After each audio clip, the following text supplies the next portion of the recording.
I am the Tofu Golem. Please enjoy the video. You start by confirming the workspace you want to edit. This prevents deleting the wrong files. Once confirmed, open the Explorer panel and locate the folder. Right-click it and choose Reveal in File Explorer or Reveal in Finder. This shows the actual file system location, so you know exactly what will be affected. Make sure no important files are hidden or staged in source control. Doing this first avoids accidental loss and makes the next steps deterministic. You now remove the folder from the VS Code workspace to avoid in-editor references. Right-click the folder and choose Remove Folder from Workspace. This detaches the folder but does not delete system files, which is safer when you're unsure.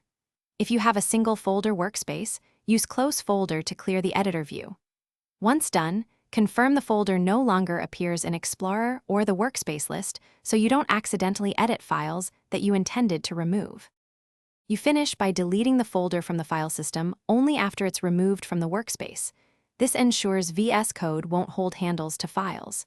In File Explorer or Finder, move the folder to Trash or Recycle bin, and if you want permanent removal, empty that bin. Make sure to check source control status if files are tracked, revert, or commit before deleting.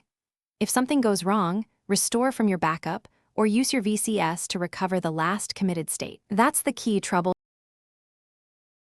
Thanks for watching. Consider subscribing if we helped you today.